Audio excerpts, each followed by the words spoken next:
Assalamualaikum warahmatullahi wabarakatuh. Perkenalkan, nama saya Muhammad Ilham Ramdhani. Saya mahasiswa Teknik Sipil dari Politeknik Negeri Jakarta, jurusan Teknik Sipil dari kelas 2 KS2.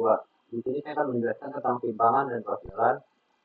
Mulai dari pengertiannya, simpangan adalah konteks jaringan dalam merujuk pada titik pertemuan atau persilangan antara dua atau lebih profilan. Simpangan itu bisa berupa dua. Yang pertama persimpangan, yaitu tempat dua jalan bertemu seperti perempatan, pertigaan, atau bundaran. Yang kedua ada simpang susun, persimpangan bertingkat yang umumnya ada di jalan tol atau jalan bebas hambatan. Yang kedua ada jenis-jenis simpangan berdasarkan tata letak. Yang pertama simpangan T, yaitu dua jalan membentuk huruf T. Yang kedua ada simpangan Y, yaitu berupa simpangan T tapi lebih menyudut. Yang ketiga ada simpangan 4, yaitu dua jalan yang berpotongan secara tegak lurus. Yang keempat ada simpangan musilangan, yaitu lebih dari 4 simpangan, misalnya 5 atau 6 arah. Yang kelima ada simpangan bundaran, yaitu arus melingkar dengan prioritas pada kendaraan di dalam bundaran. Tujuannya berdasarkan pengendalian lalu lintas. Yang pertama itu ada simpangan tidak bersinyal. Simpangan tidak bersinyal itu yang dimaksud adalah simpangan yang tidak memiliki lampu merah, hijau, dan kuning. Nah, ini tuh contohnya ada di simpang jalan Godean dengan jalan Dusun di Sleman, Yogyakarta. Yang kedua ada simpangan bersinyal, yaitu simpangan yang ada lampu merahnya.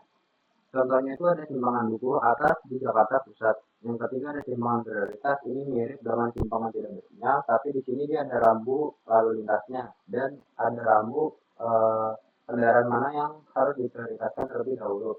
Contohnya ada di simpang Jalan Margonda Raya dengan Gang Sawo di Depok.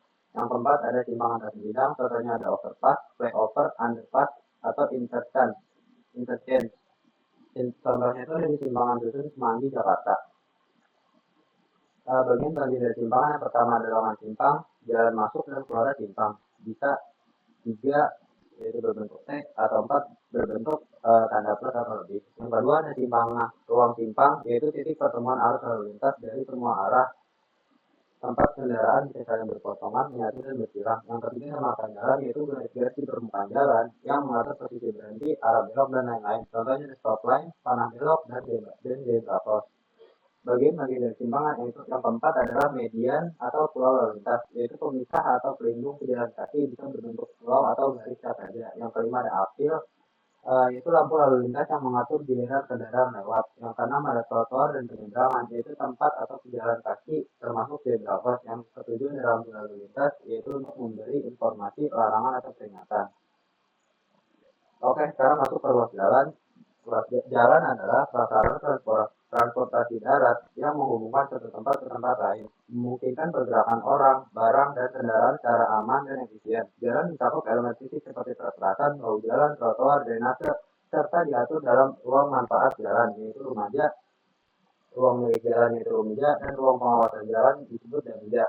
Jalan berperan penting dalam pendukung mobilitas, pertumbuhan ekonomi, pembangunan wilayah, serta aspek sosial dan keamanan. Klasifikasi jalan berdasarkan fungsinya, yang pertama ada jalan arteri, jalan utama yang menghubungkan antar kota, berfungsi untuk pergerakan jarak jauh dengan kecepatan tinggi. Yang kedua ada jalan kolektor, menghubungkan jalan lokal dengan jalan arteri, menyebabkan arus lalu lintas dari lingkungan ke jaringan jalanan utama. Yang ketiga jalan lokal, yaitu melayani perjalanan dengan jarak dekat dan kecepatan rendah di dalam kawasan tertentu. Yang keempat ada jalan lingkungan, jalan di pemukiman yang digunakan untuk akses langsung ke bangunan atau rumah. Klasifikasi jalan berdasarkan statusnya, yang pertama ada jalan nasional, dikelola oleh pemerintah, menghubungkan antar provinsi dan kota-kota besar. Yang kedua ada jalan provinsi, yang menghubungkan kabupaten dalam satu provinsi, dikelola oleh pemerintah provinsi. Yang ketiga ada jalan kabupaten atau jalan kota, yaitu jalan dalam wilayah administrasi kabupaten atau kota yang dikelola oleh Pemda. Yang keempat ada jalan desa, yaitu jalan yang berada di wilayah desa, menghubungkan antar dusun atau fasilitas desa. Komponen-komponen jalan yang pertama ada perempatan jalan, yaitu bagian utama jalan tempat kendaraan melintas, bisa berupa aspal atau beton. Yang kedua ada bahu jalan, area di persimpangan, area di samping perempatan digunakan untuk keadaan darurat atau tempat berhentinya sementara. Yang ketiga ada median, pemisah antar arah lalu lintas berlawanan, berfungsi untuk keselamatan dan pengatur ruas.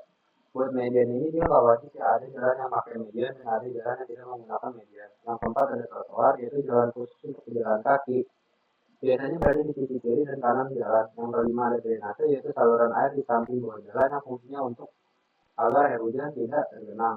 Yang keenam ada marka jalan, yaitu tanda visual di permukaan jalan atau kaki jalan yang memberi arahan, peringatan, atau larangan untuk pengguna jalan. Mungkin sekian aja penjelasan dari saya. Kurang lebihnya mohon maaf. Wassalamualaikum warahmatullahi wabarakatuh.